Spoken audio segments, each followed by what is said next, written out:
Hello and welcome to the I Am Woman project, where every week we have deep, thought-provoking and interesting conversations with thought leaders, change instigators, rule breakers and creative minds who think differently, sparking creativity and inspiration. Our special guests on our show cover a variety of topics just for you, and they share their personal stories to inspire, motivate and empower you, our listener. The I Am Woman podcast is produced for your enjoyment, and show notes are found at www.catherineplano.com. Come back often and feel free to add the podcast to your favourite RSS feed or iTunes. All links are in the show notes. Now let's get into the show.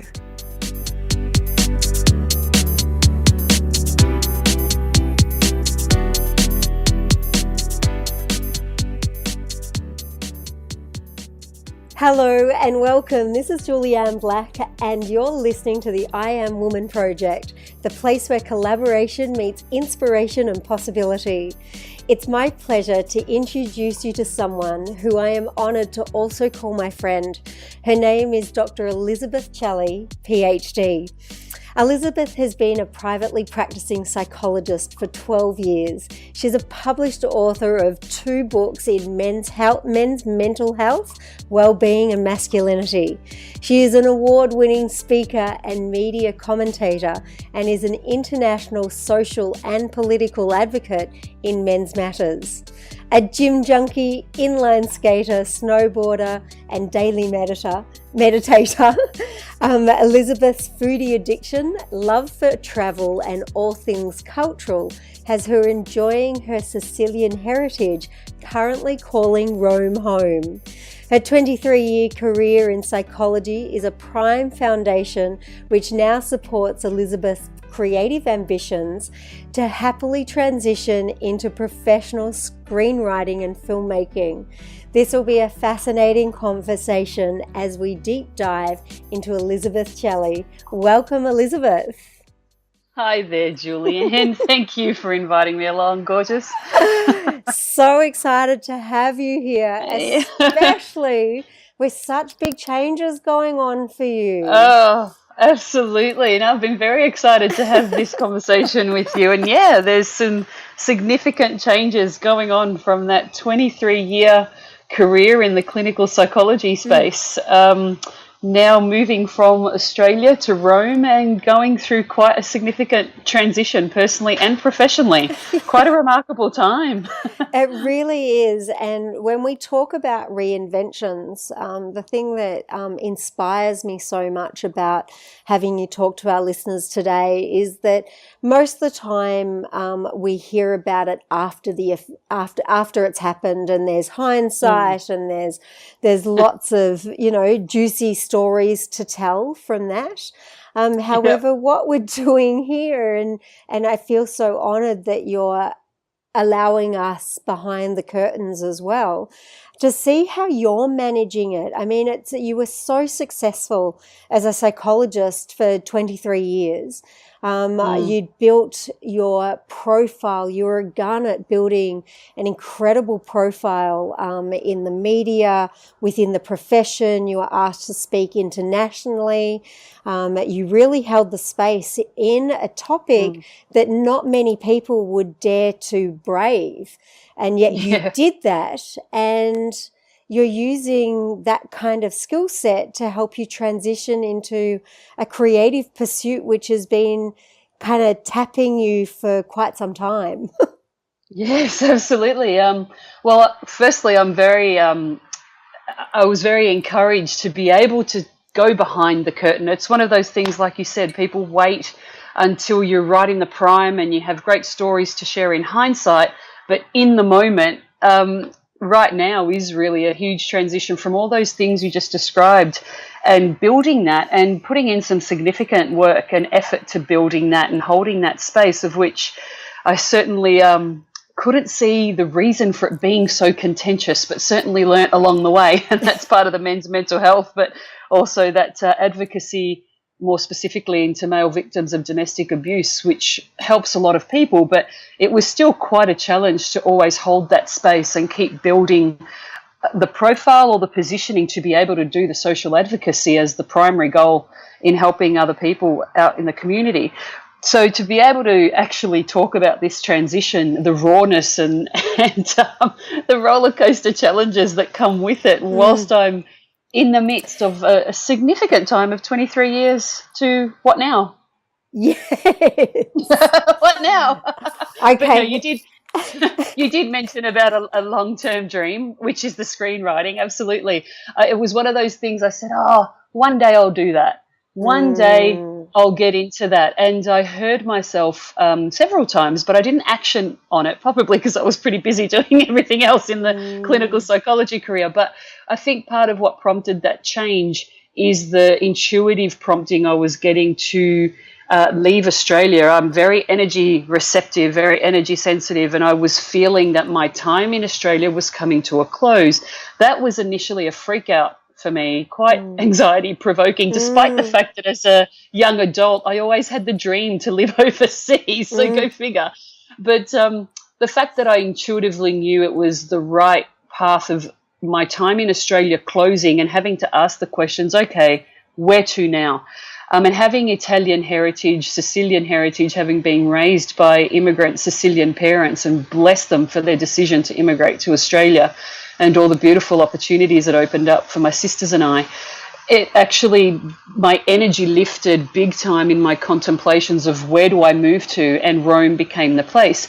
And having that significant physical change and cultural change from an Australian lifestyle and culture to an Italian lifestyle and culture has put me it's put me outside of my comfort zone, so that it keeps me accountable to myself about this dream of being a professional screenwriter, doing creative things in filmmaking and directing, and yet not actually taking myself seriously enough to action it.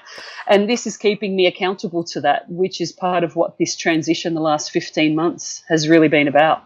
Yeah, and look, I know from working with my own clients that having a dream and making it your reality, there can be such an enormous gap in being able to do that, and sometimes it just feels so challenging that you can't close it. And if you're busy living life, or you're busy, trying to create life, then it's hard to get out of Groundhog Day long enough to hit the pause button, as I'd say, and go, okay, well, what is it where am I going to next? What is it that I'm looking to achieve? So for you to feel that intuitive hit to say, let's go and explore Rome, and that's extraordinary in itself. And then to take advantage of that transition and go, okay, well, if I'm exploring a new culture to live in, how about I explore a new lifestyle and career for me as well? Absolutely. Yeah, it's taken me 15 months in this transition and being out of my comfort zone, and most days going, oh, wow, what am I doing? But I know this is the right thing to do, because it feels so right for my energy to open up into another space. It was a wonderful realization just recently to go, okay, I've done this 23-year career in the clinical psychology space, in research, academia, private practice, publishing books, and then quite entrepreneurially as a psychologist, that I thought, wow, why am I dropping that in a sense? What's going on? I felt that loss of letting it go, but it occurred to me, hang on a minute, that's 23 years of amazing skills, expertise, attitude, awareness that I've developed in these different contexts and learnt. And it's refined a lot of my other skills, like public speaking, or being able to speak in antagonistic environments, or dealing with difficult situations and being able to hold my center, hold my ground. To have the realization that all of those things actually have built an amazingly beautiful foundation for me to take with me into this next career of screenwriting and filmmaking, because I still need all of those social psychology skills and all of those human motivation psychology skills to be able to be a fantastic storyteller. It's a skill set I don't have yet. I've certainly been learning it over the last 15 months, but I've been pleasantly surprised that a lot of my social psychology skills, advocacy skills, psychologist skills have been informing it. I've had to undo a lot of those skills, mind you, as well, to become a better storyteller. And it seems so easy to say it now and so obvious, but it actually just going through the transition took me a while to come to my own personal realization of what some of this transition was about and what I could bring forward with me. I wasn't starting from a blank canvas, I guess, is what I'm saying. And I love that as well, because so often when we look at ourselves, if we're wanting to do something different to what we've done, we see it as a blank canvas, but it scares a lot of people. It's actually one of those things that people kind of put their hands and furrowed brow and pull their hair and go, what am I meant to do with my life? And I always try to paint the picture of let's get creative here and let's see what have you learnt over the years, and what are some of the things that come really naturally to you. You know, any environment, and especially because I come from a TV background, people skills is enormous because you get a whole gamut of people. Having your people skills and knowing why creatives are having a tantrum, or they're incredibly passionate about needing to make that point, and that point has to stay true. You know.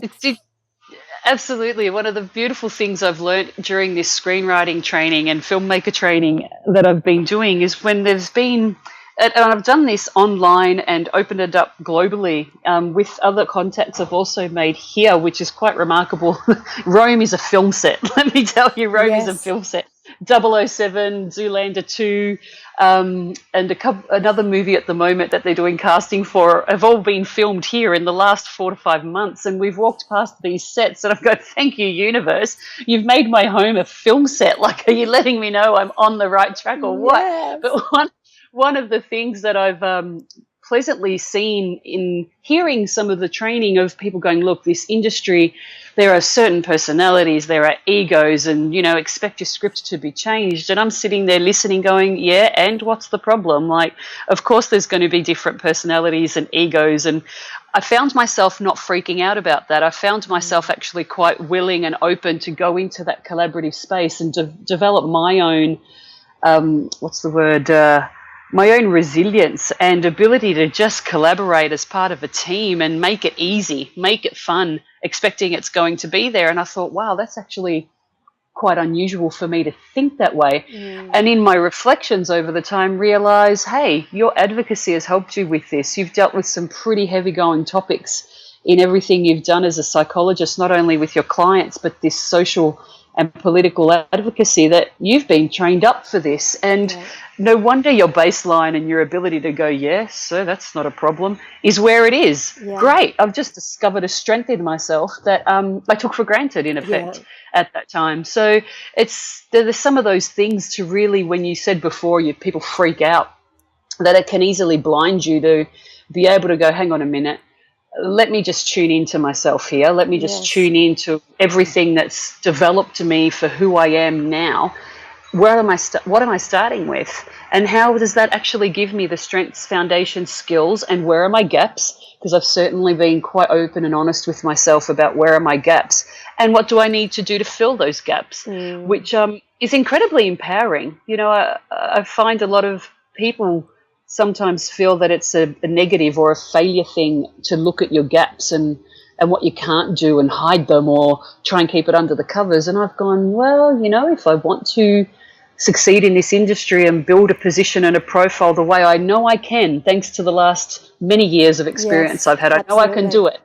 So if I want to do this in another industry, I need to look at my gaps and that way develop my credibility and a track record of sorts, because the way I would want to take other people seriously of having put in the efforts, I need to be able to help them take me seriously in this space, if that makes sense. So it warranted me looking at my gaps and my limitations, but not letting them override the fact I had a lot of strengths backing me up and a lot of skills backing me up. Yeah, and I love that on multiple levels. One, we're going to be giving the listeners a little exercise that they can focus Yeah, in on their strengths at the end of the interview, absolutely. and two, when we actually have a look at some of the things that we are perhaps fearful of within our own, as you say, limitations or gaps.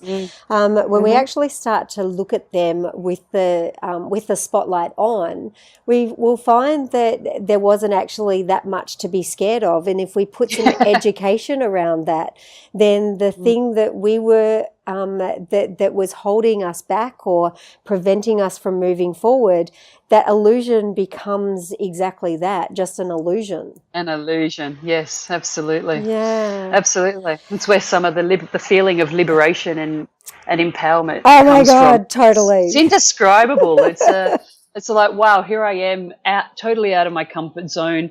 I question nearly every day. I have several roller coasters I go through. And yet at the same time, I'm having this feeling of liberation and freedom. Yeah. And it's it's paradoxical almost, and it's part of its magic and its beauty. And I realize I need to remind myself often in my meditations. You mentioned earlier being a daily meditator. Most definitely they're my grounding of reminding myself, hang on a minute, look at what you've done, look at where you're at. You're taking some steps towards something. You're getting clarity on your future visions. And those reminders in nurturing myself and being kind to myself during this semi-roller coaster where sometimes it screams of fun, sometimes it screams of fear through the illusions, reminding myself and really going, you're doing good. Yeah. You know, this is a transition. Be kind. This won't last forever, but it is a transition. And you need to honour that, given that your intuition was really telling you, okay, 23 years, time to progress it now. Yeah. You've been built for something, time to step forward into the next level of greatness, if I can say that. Yes, absolutely. Look, I love that, there is a greatness, and you can see that there was a strategy of success in one area. So there's every possibility that you can pick that strategy up and place it in this new career. And go, okay, well, if I've had the success before, then it's likely I could have it again. Yep, absolutely.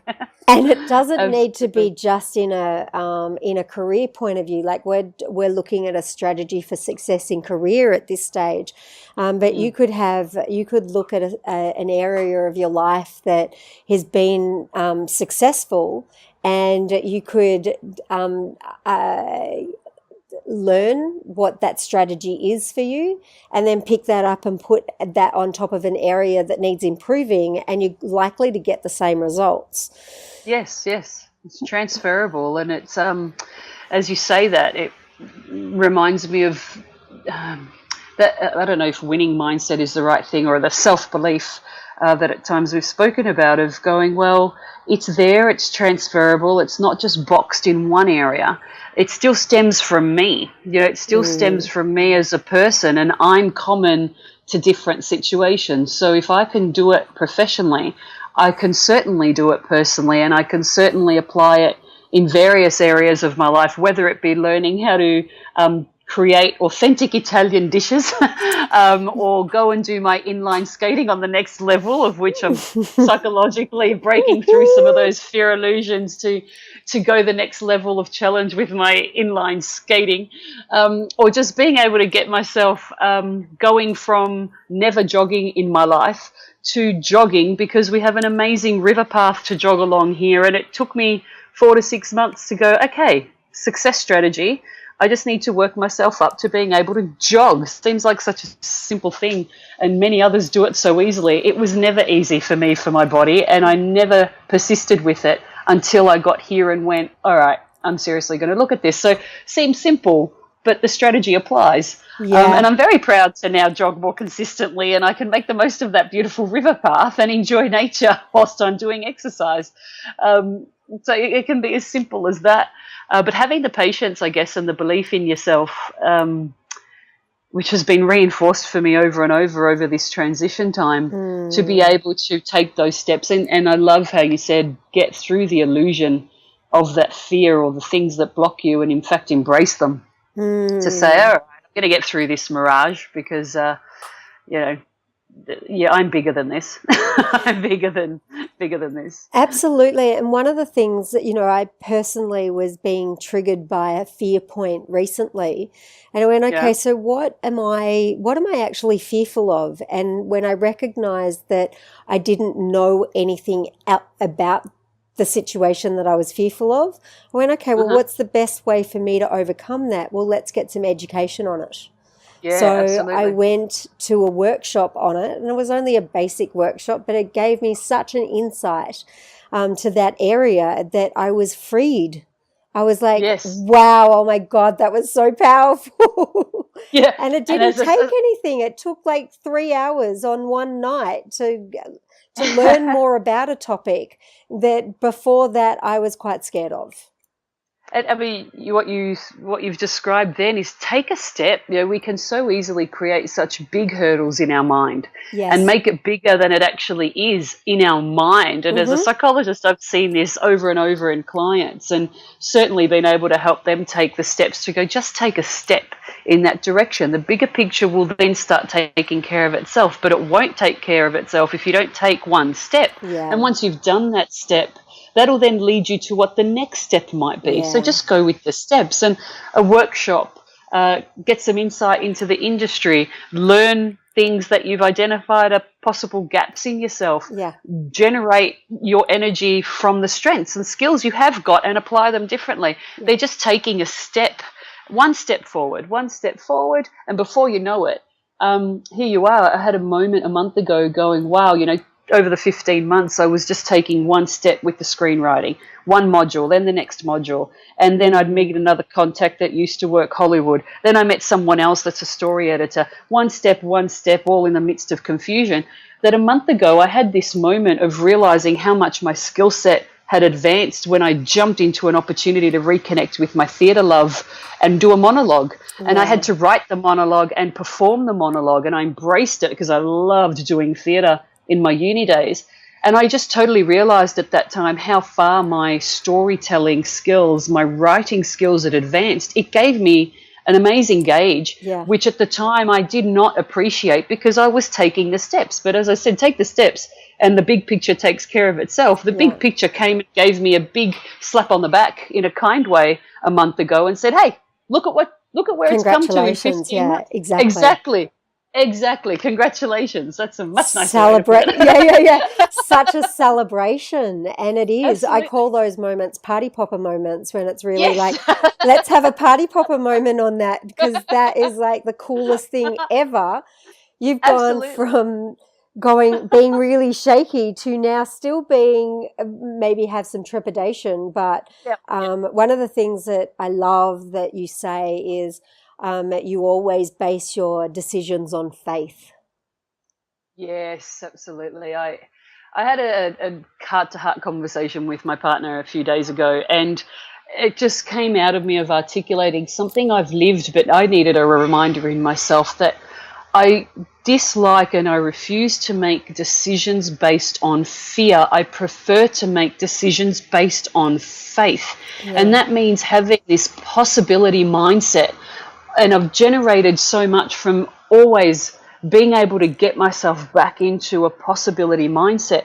So during this transition, when there's been those uncertainties and trepidation and apprehension, even with my intuitive prodding taking me forward into what feels completely right in my core, there's been moments and little tests, you could say, from the universe of making decisions based on fear, because it would be easier. I'll just decide that because it's going to get rid of this short-term pain or this short-term discomfort. And yet my intuition has definitely been stronger in my life, much to my dismay sometimes, but I love it also.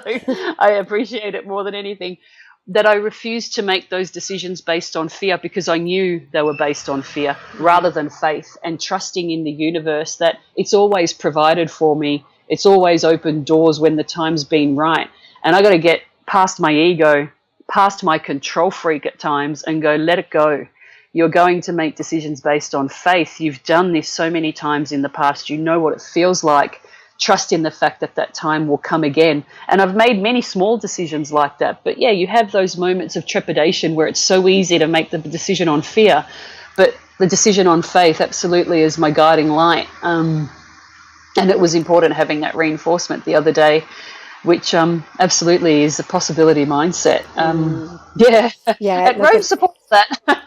I love it. I really, because to me, one of my number one values is freedom. So to me, Yeah. if I'm making a decision based on faith, it gives me freedom because I feel my whole heart center open up, and I feel like I want to stand tall in that. So I feel empowered and I feel open-minded, and there are so many things that come from that possibility mindset and the opportunities that flow to you when you have a yes attitude to, I'm not sure how it's going to end.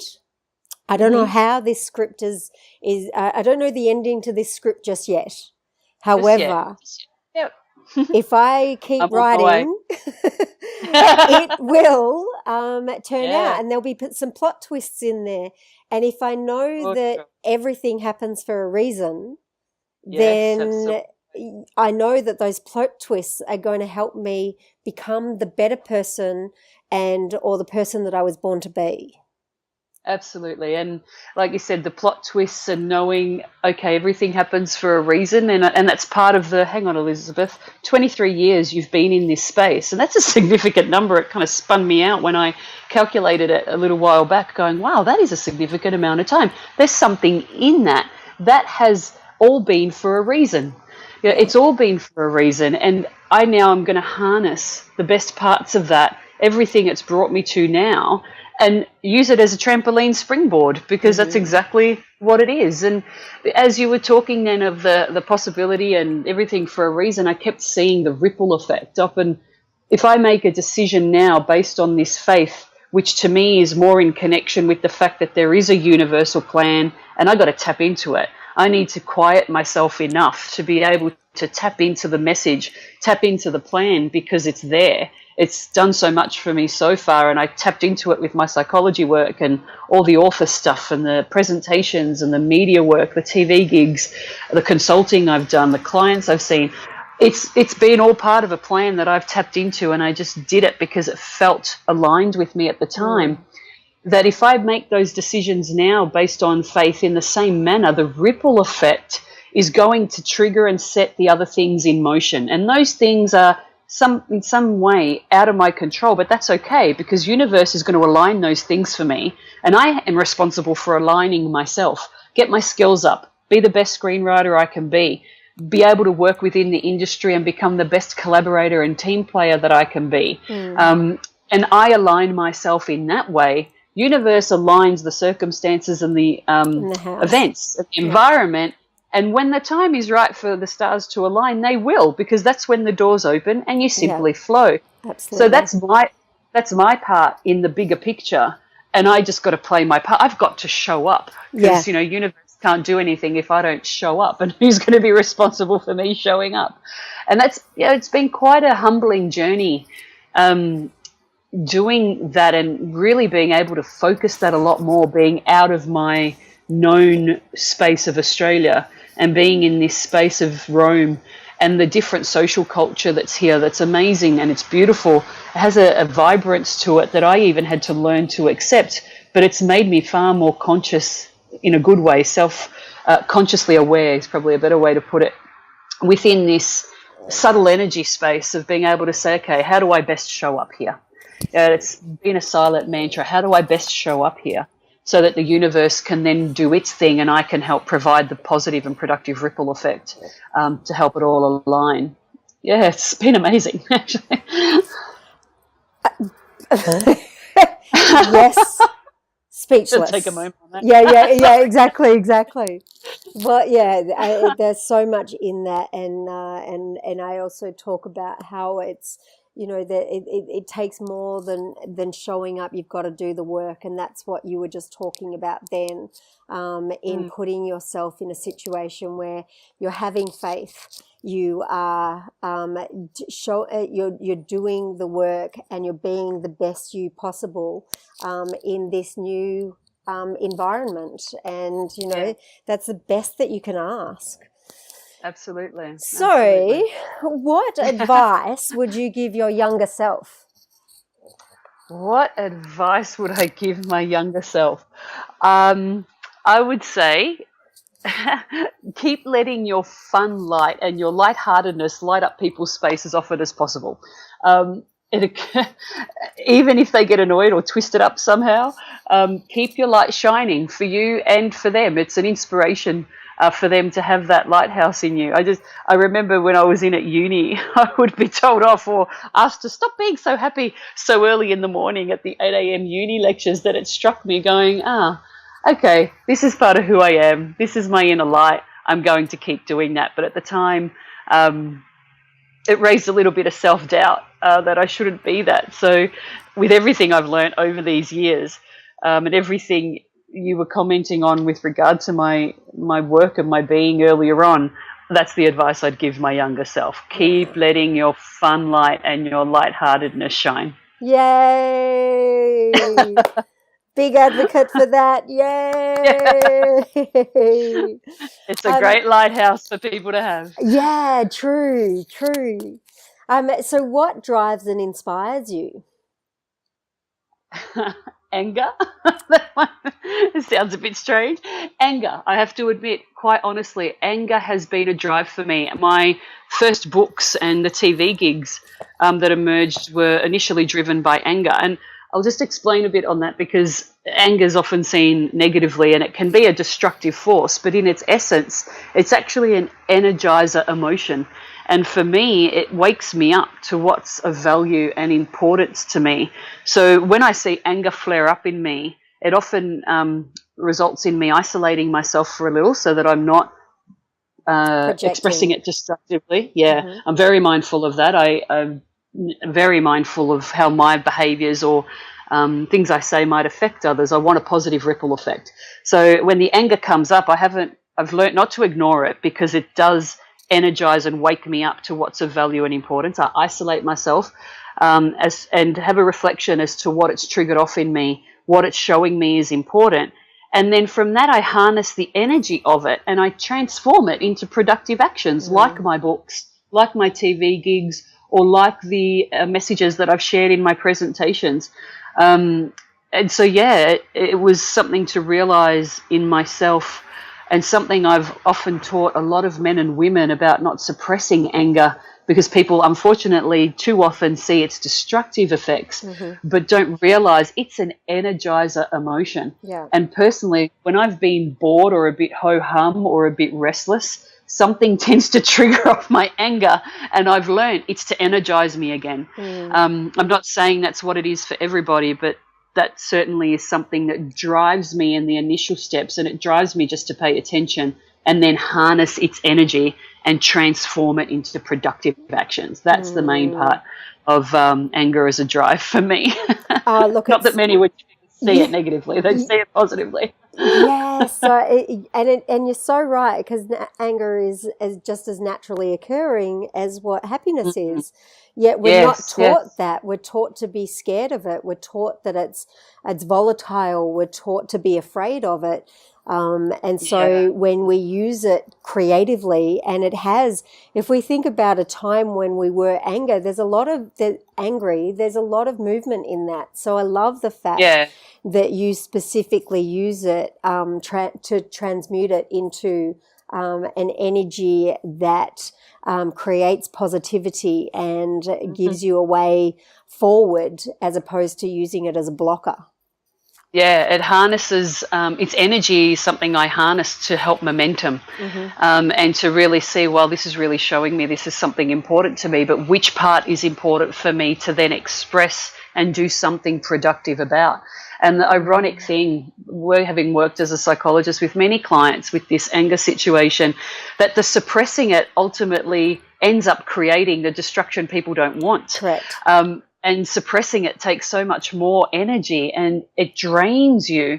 People suppress it and it ends up looking like depression. And so people have needed permission to be angry, but permission to be angry in a way that can guide it forward productively. And I feel so blessed and honoured to have been able to support people forward of that, where I've no doubt felt the safety of going, hey, you're angry at your mum, you're angry at your friend, you're angry at such and such, or you're angry at this situation. Great. Let's look at that. Let's see what it's telling you. Totally okay. And let's transform it into something production, because I'm certainly not going to let you walk out of this session and use your anger negatively against yourself or anyone else. Yeah. But I'm certainly going to support you and encourage you to transform it and find what it's trying to tell you, because that's your momentum to go and progress something forward in the most productive manner possible. It's valuable to you and it's valuable to the people around you. Let's make the best of it. Yeah, absolutely. And it's what an honor.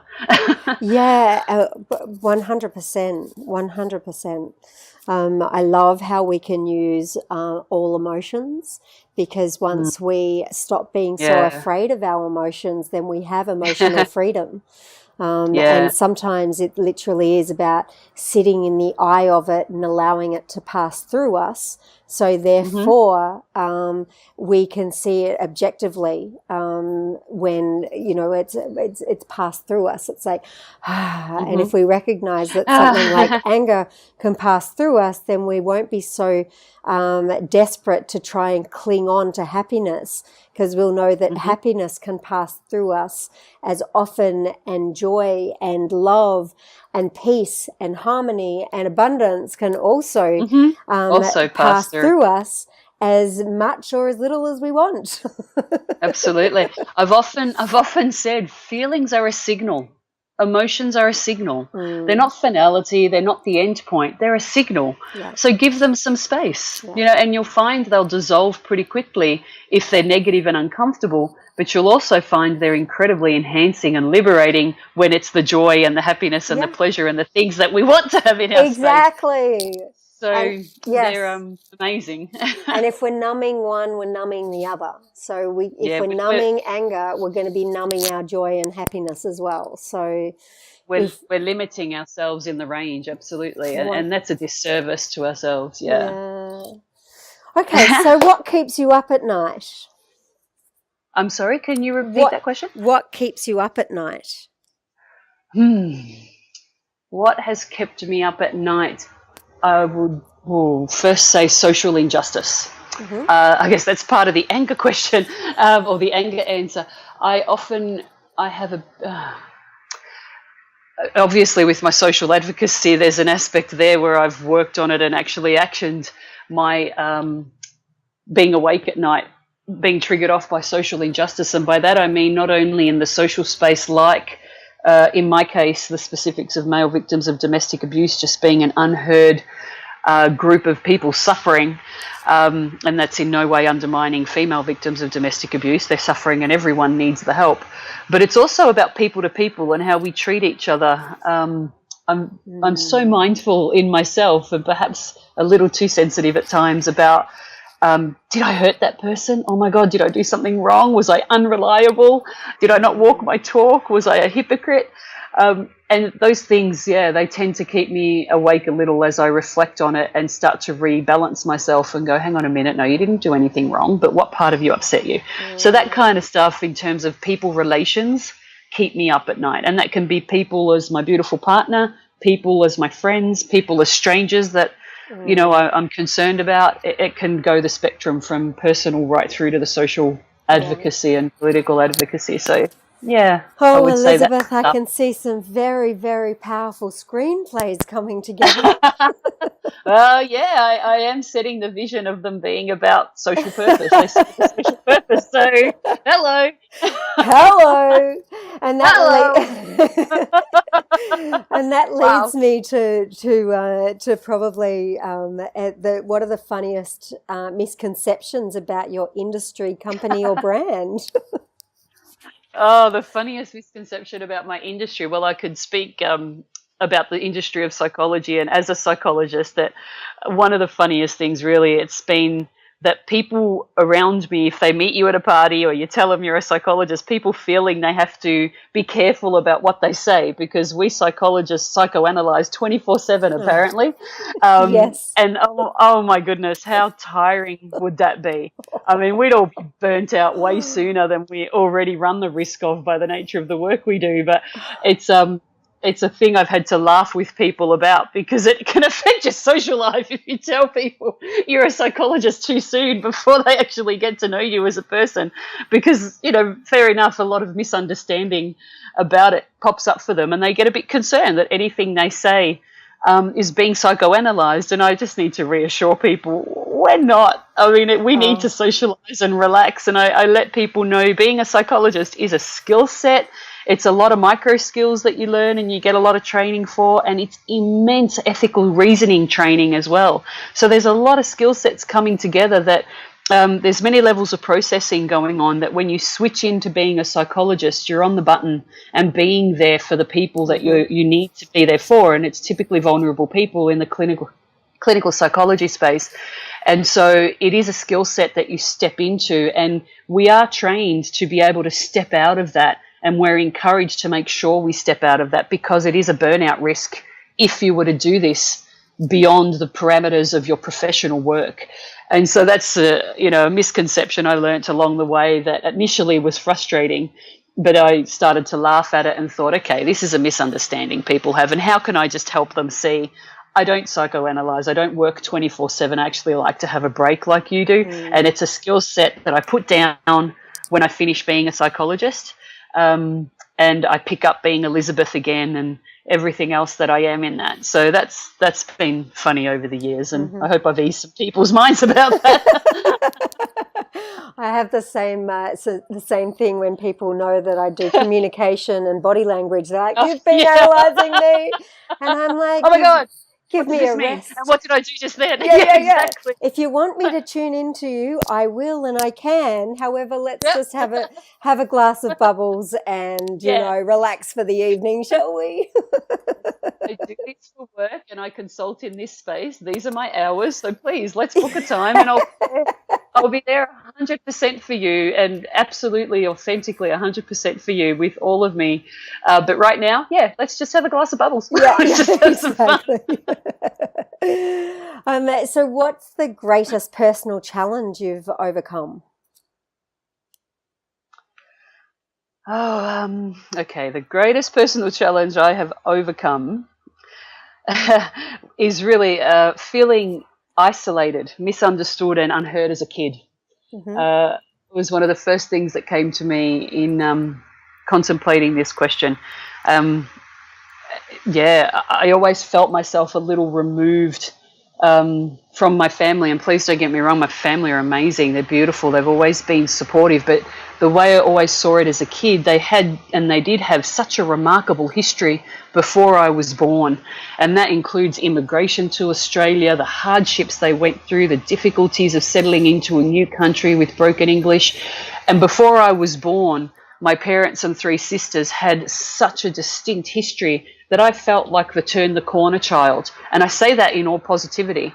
I was loved and cared for and part of the family. There was no major issues in the growing up that I had. But personally for me, my personal challenge that I had to overcome was that feeling of being isolated and a bit misunderstood and unheard, because I thought differently, and I always had this connection with the love and the care, especially with my father, who was a challenging character. Let me be frank, he was a challenging character.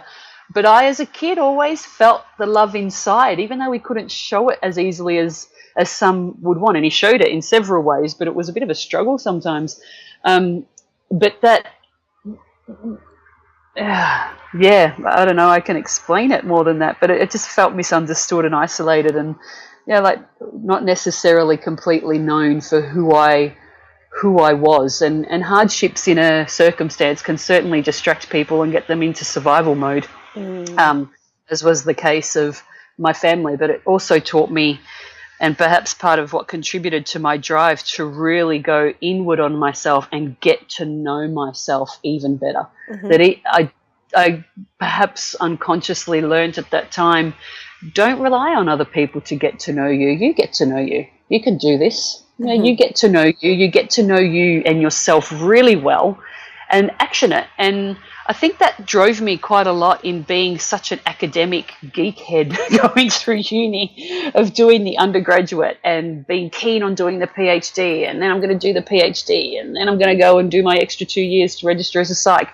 So it was all that searching for myself and getting to know myself that I guess was part of the fuel and ammunition, part of it, not all of it, of myself, putting myself in circumstances that helped me, strengthen me, learn more about me, to this point 23 years later, where it's now my best asset of going through this transition. That self-belief, yeah, that's probably the personal challenge that I overcome as a youngster and keep strengthening over my short years. And I do love that about you, because there's a conviction of you knowing who you are very intimately, and you know the environments that you thrive in, and you try to put yourself in those environments as often as possible, and you manage yourself when you're not in those environments, and you do it in a holistic way, and you do it in a way that serves others as well as yourself. It's a very win-win-win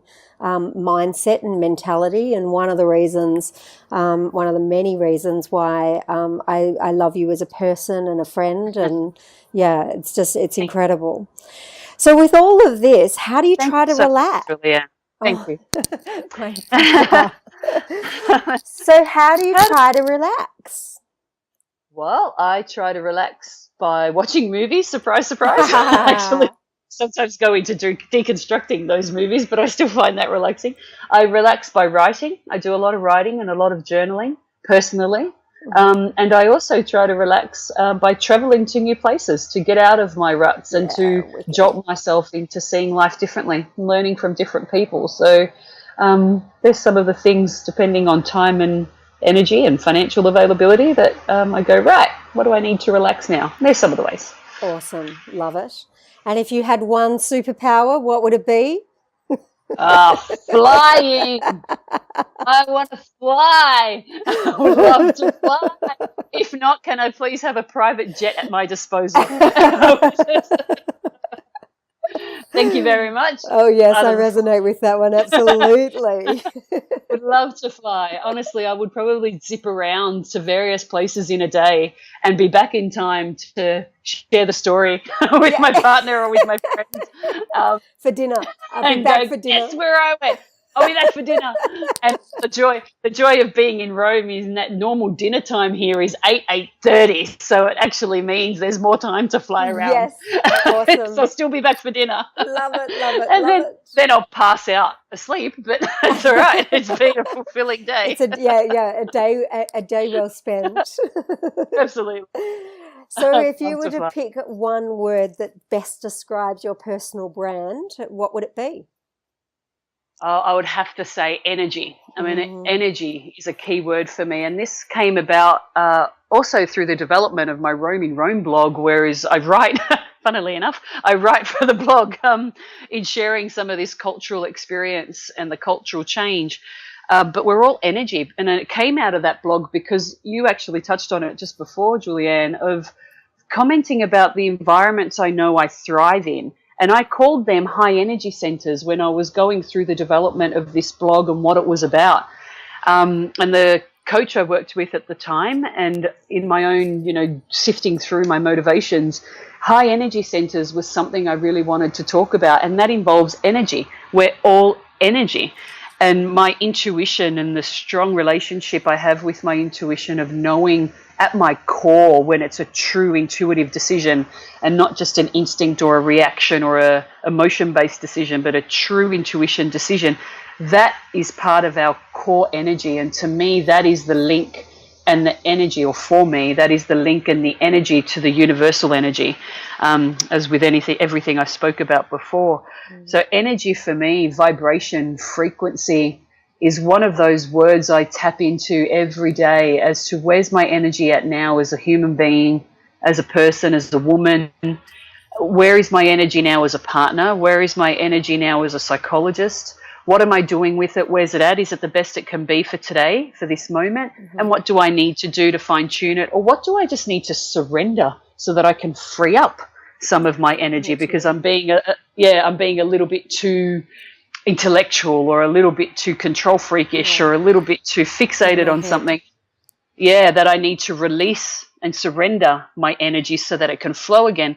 I just find myself tuning into that a lot. And when I first got here, and the first couple of months, I did have a lot of downs and a lot of difficulty, and I expected that they would be there, but you live through it, and you tend to forget the expectation. Hang on a minute. But one of the things that came to me during that time in my meditations was a thing I wrote out and I keep on my desk. It's a reminder, and it's, quote, "Go where the energy is. I am energy, so go where the energy is," close quote.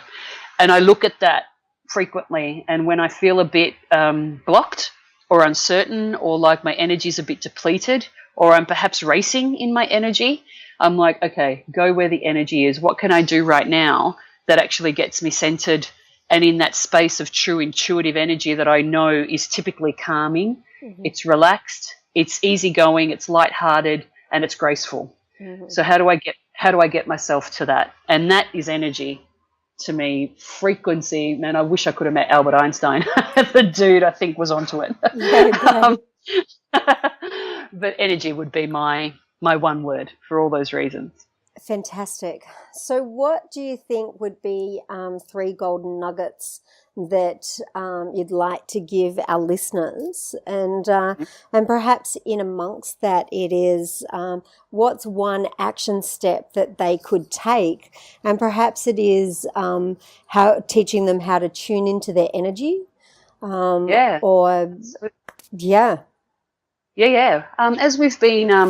As we've been speaking today, I've been noting I've referred a lot to myself in different roles, and it's reminding me in our discussions of something that I've often helped clients with, but also helped myself with many a time, and it's what I've called a role review or a role analysis, where I've set out 6 circles on a piece of paper, or I get 6 blank pieces of paper and draw in a large circle so that I can write stuff in it.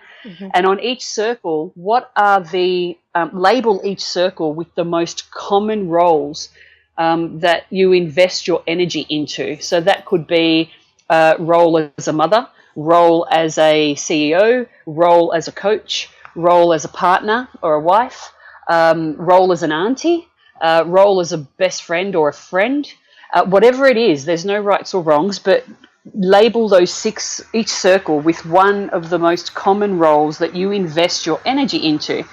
And then in each of those circles, and hence why you need it large enough to be able to just write randomly inside it, list out all the qualities that help bring that role to life and move it forward.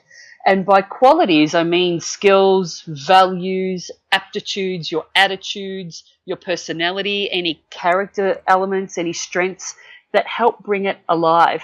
And it's really important you're looking at what actually are strengths and positives. It's so easy for us to write what we're not doing and what's wrong. Yep. And that's okay to put some of that, but overall about looking at this role review, it's actually about looking, as I said, what has brought it alive. It's come alive because you've done a lot of right things, you've done a lot of strengthening things, you've done a lot of productive things, but we don't give ourselves the opportunity to tune into those. So with each circle, whether you do one a day or all 6 in a day and you give yourself a few hours, however it works, but give each circle the attention of listing out these qualities. And I've often encouraged people to do it as 1 or 2 words at the most, so that you write down a bunch of 1 or 2 words rather than big sentences, which just becomes intellectual. So that write each circle. And once you've done that, step back from it and have a look at each one of them. Reflect on each one of them and bask in the glory of that role and all of the strengths that have brought it to life. And then start comparing them. What qualities overlap between several of them or all of them? What qualities are common to each of them, and list them out somewhere else? And also, what qualities are unique to each one of them? And at that point, I then hand it over to whoever's doing this for themselves, because then you're going to be reading your own story, and it's not for me to to say too much more on that, because the beauty and the magic is about starting to read the story and going, wow, look at those qualities that overlap a lot across 4, 5, or 6 of these, or qualities that overlap on 2 of these, and look at the unique ones, and what does that mean in terms of that particular role. So, for example, Auntie was one of my circles, and I realized in doing this a while back that, and something I didn't appreciate, but I realized one of the beautiful, unique aspects of being an auntie was that I was a supportive, influential adult for my sisters and their husbands, that when they were having some difficulty with their kids, as the influential adult that had built amazing love. My nieces and nephews are freaking legends. I love them to bits. They're just amazing characters. But when I needed to be a firm, influential adult to either help them through something and they wouldn't listen to their parents for some reason, or my sisters, were struggling with something, I could be that influential adult that, in effect, when I put my foot down in that loving way, it made them go, oh, hang on a minute.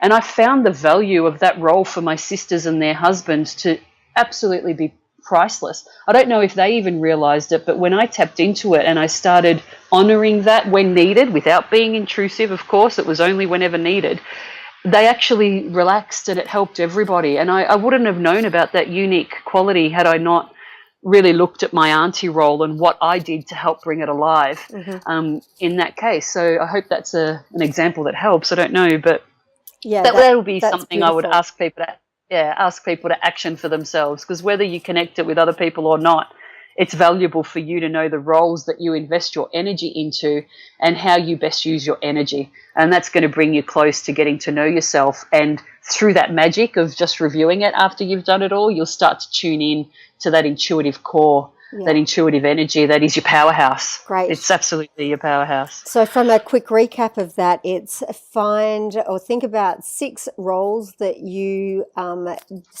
give energy to in your life. Get a piece of paper either for each, or draw 6 large circles on one piece of paper, and look for the goodness in yourself in those different roles. Absolutely. Yeah, and then sit all down, the various qualities. Great, and then have a look at what happens for you as you start to look for the goodness in yourself. Beautiful. Yeah, exactly. And that, what I love about that also is it's about giving yourself permission to be kind and acknowledge the journey that you've been on, and to celebrate who you've become because of all these roles and these interactions that you have. Party popper moment. Hey! So beautiful. Thank you so much for coming on. So what does the storyline of the future Elizabeth Celi look, sound and feel like in one sentence? Oh my God, in one sentence, no way. I'm challenging the scriptwriter. Oh, the storyline for the future Elizabeth Celi is to be an engaged and collaborative screenwriter, director, traveler that nurtures herself and inspires and lights up other people. Oh, I love that. I love that. And I love you. Thank you so much for joining us today. Thank you so much for having me on, Julianne. It's truly wonderful, and I just love being able to have shared this journey with your listeners. Thank you for the permission to honour this transition. It's been wonderful. Bless you. My absolute pleasure. And we'll have some links as to where to find Elizabeth as well, so you can stay in contact with her. And what are your 2 websites? www.drceli.com.au and www.roamingrome.com, and the first Rome is ROAM in Rome, ROME. So roamingrome.com. We're roaming around.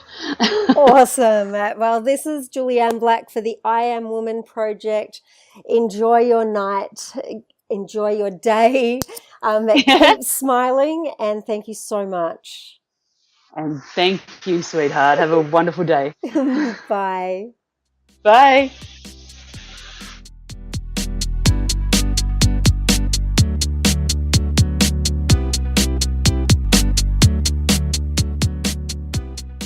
That brings us to the end of another episode. I hope you enjoyed the show, as it is my mission to reach out and inspire as many individuals like you. And one of the best ways to help us achieve this goal is by giving us a good review on iTunes. It's easy and it only takes about 10 seconds. If you have any questions or special guests that you would like to hear from, please send us an email to support@catherineplano.com.au and we will get right back to you. You can also follow us on Instagram, Twitter or Facebook at Catherine Plano. That's it for now. Thanks for listening. Until next week, please take care.